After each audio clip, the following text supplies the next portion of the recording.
Hello everyone, Oli here, and this is my review of Image of the Fendahl, the third story of the 15th season of classic Doctor Who, starring Tom Baker as the fourth Doctor. Image of the Fendahl is the 94th story overall, it's 4 parts long, and it's written by Chris Boucher. So the plot of the Image of the Fendahl is as follows. A sonic time scan draws the TARDIS to the French Priory on Earth.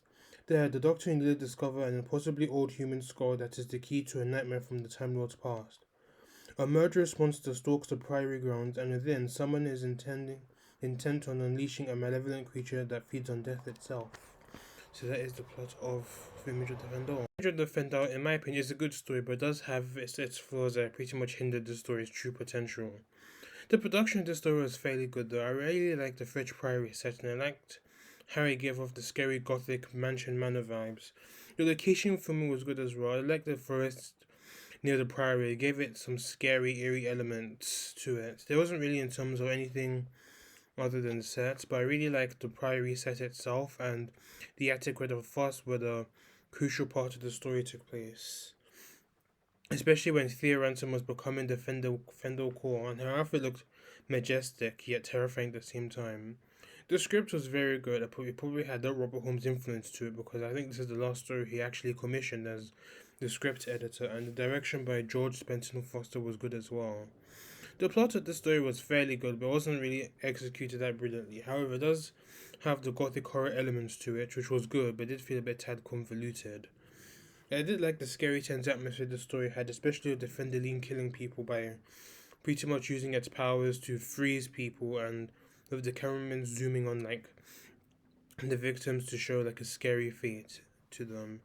This story didn't have a whole lot of great memorable moments, but there were some parts I liked. I liked the part 2 cliffhanger when the Doctor touched the human skull, which was called Eustace, and it left him in great pain, and then Leela pretty much had to free him at the start of part 3. I liked the moment when the hitchhiker was killed at the start of the story because that pretty much builds up to like the mystery of what the story is about. And obviously liked how the glowing skull affected the scientists, especially with Thansum, and how the skull was superimposed to her face whenever it glowed. So that was pretty cool as well. Performances itself were pretty good. Tom Baker was great as ever. He got some good lines, and he's very much like the Doctor here in comparison to the Dark Doctor, or the darkish Doctor he was in Horrifying Rock. Even though he and Leela didn't do much in the first part of the story, and I think the part where he, Leela, and Jack were in Martha's cottage, and she was heavily affected by the vision of the Fendahl, and when she was slipping away, and the Doctor got Jack to make some tea and get some fruitcake using the best china. And I think Martha woke up instantly knowing what Jack was doing, and I actually liked that scene. It was very human. And also like the scene at the end of the story where Leela was pretty much teasing the Doctor for calling Keenan a him, which Leela was getting the Doctor to do from pretty much the beginning of the story. And as I said in my last review, pretty much adds to the little banter that these two characters have. Louise Jameson was great in the story. She does have some great moments. I liked how she was able to gun down the Fendelino for eye shot, and she doesn't really have a whole lot to do here in comparison to other stories, but she still did a pretty good job. I think there was a part when she kissed Colby in the cheek, and he wasn't expecting that whatsoever, and the actor wasn't expecting that whatsoever. So I think that was pretty good. K9 appears. He's seen at the start and the end of the story, but I think this was due to the location story. I mean, you can't really have K9 and be walking around or rolling around in the forest sort of area. So I don't think it wouldn't have been suitable for the K9 prop. So at least we do get a glimpse of K9 in this story, but John Leeson, we don't even hear him in this. We don't even hear him as K9. So yeah.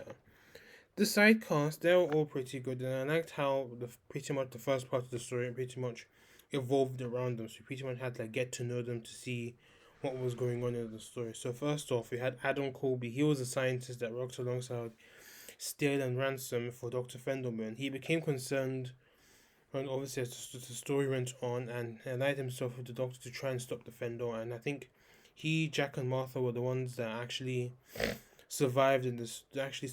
Were the only one side characters that actually survived in this story. And I liked how he was conversing with the Doctor in part 4 and how the Time Lords tried to stop the Fendahl. He seemed really interested, and I think he was a good character. Thea Ransom, she was Stales and Kobe's colleague, and she was the medium to try and get the ancient powerful stereo, which pretty much transformed her into the Fendahl core. She was a very good character, and of course, she's played by Wanda Ventham, Benedict Cumberbatch's mother, and she appeared in The Faceless Ones back in season 4, and obviously, when she became the Fendahl core, I think her acting was magnificent, and she doesn't pretty much see anything. She just has her eyes closed and just having her hands like around this and just transporting like to different places. And I think that was a very good performance by Miss Ventham. Dr. Fendelman, he was the one in charge of the scientific team studying the skull. He was very wealthy, as it was stated in the beginning of the story, and how he was conducting secret experiments using the time scan. I liked how he was pretty much made out to be the villain of the story in the first of all, but it was revealed that he was actually being used by Estelle, and he when and he actually ended up getting killed by Estelle by getting a shot into the head. So that was a good death and a bit violent for Doctor. They didn't actually show him getting shot in the head. We hear a gunshot off screen, and then in the next scene we just see blood coming out of his head. That's pretty much. Well, obviously, I think if this was in the Hinchcliffe area, we'd probably seen him getting shot in the head. We had Ted Moss. He was a member of Maximilian Stale's coven, and he met the Doctor and Leela outside in the first part, and he was explaining what Fendelman was doing, and he was revealed that he was a member of the coven shortly afterwards, and he was transformed into a Fendaline thanks to Thea, and we have David Mitchell, a police officer that was killed by the Fendaline in part 2. I recognize him because the actor Derek Martin plays Charlie Slater in EastEnders. Martha Taylor, she was a practicing white witch that was reading people's fortunes.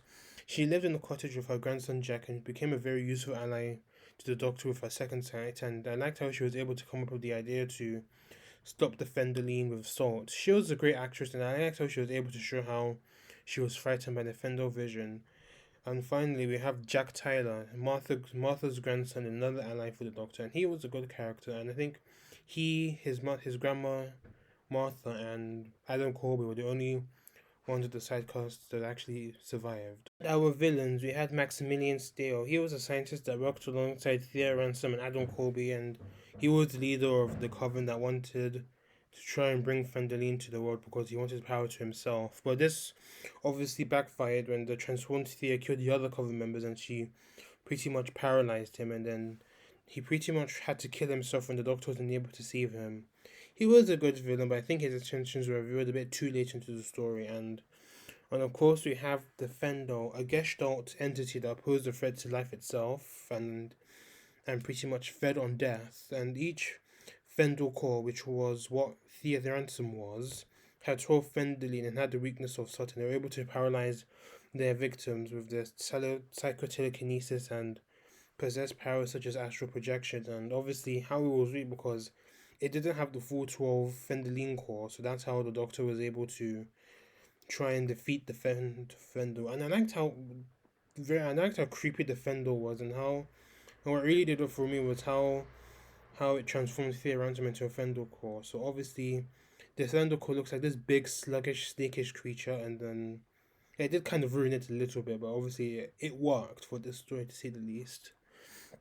So I think the faults this story has is actually the same faults that horror fan rock has. Both stories pretty much incorporate the gothic sci-fi horror themes that made the Hinchcliffe era popular, but they lacked the elements, i.e., like the real life inspiration that made the Hinchcliffe era popular and well loved. And I actually thought this story had a lot of filler, which, in my opinion, made the pacing a bit iffy. And I think the plot itself was not enough to have been a four-parter. Maybe it probably would have worked as like a 45-minute something from New Who, but it wasn't really enough because pretty much you had the Doctor and Leela walking around the fields in part one, meeting one of the members of the Coven. I think his name.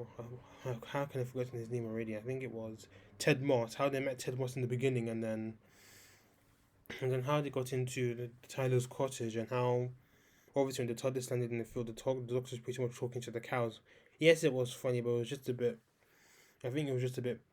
I think it was just a bit pace was just a bit iffy for me. I think it was just filler, and I think that and they didn't really have much to do and parts of the story anyway. That they were just there, obviously apart from fighting the Fendahl, and obviously I did think part four felt a bit rushed considering the fact that Thea became the Fendahl core and does some damage before dying at the end and blowing the house up. So to conclude, I think Image of the Fendahl is a very good story, but yeah, I think it doesn't really deserve to be in the Graham Williams era. I think it's misplaced, and if this is a Hinchcliffe era story, it probably would have thrived, and I think Hinchcliffe would probably done the story justice, and I gave the story an 8 out of 10. My next review will be The Sunmaker, so stay tuned for that.